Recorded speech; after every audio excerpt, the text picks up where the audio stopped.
Welcome to the McCad Multimedia Series, a McCad analysis of John Maynard Keynes' The General Theory of Employment, Interest, and Money. One man is widely accepted as having reshaped the study of economics, and much of his terminology is still used today: John Maynard Keynes. His book, The General Theory of Employment, Interest, and Money, was published in 1936. It presented an alternative argument that challenged the previous classical economist's view of a self-correcting economy. Keynes' argument was that employment levels were determined by aggregate demand rather than the price of labor, so economies could not be expected to automatically restore themselves after a temporary shock. So, shall we put Keynes' theory into action? Let's imagine a town where the main source of employment comes from a car factory. Everyone has a job that pays the going wage rate, either in the factory or in the service sector that supports it, for example, the restaurants where the factory staff eat.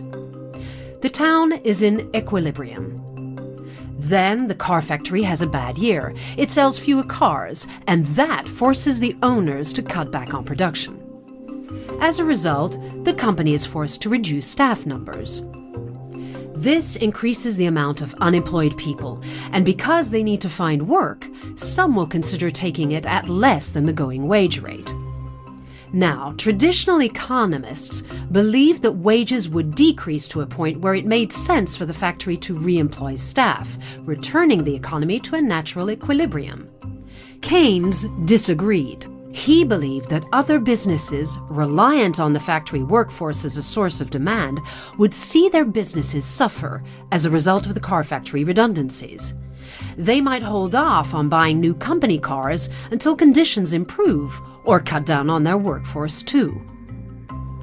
This shortfall in demand could result in a downward cycle where less demand means less employment, resulting in prolonged underemployment. Keynes believed that activist government policy should be used to stimulate levels of demand and therefore boost employment. In the case of the town, the government might invest in road infrastructure. The workers building the roads would visit the restaurants, increasing their demand and enabling them to hire more staff. The restaurant staff would then need cars to get to work, so demand for the car factory would increase too. Government intervention, therefore, creates a virtuous economic cycle that stimulates employment. John Maynard Keynes was one of the most important thinkers of the 20th century. A more detailed examination of his ideas can be found in the McCad analysis.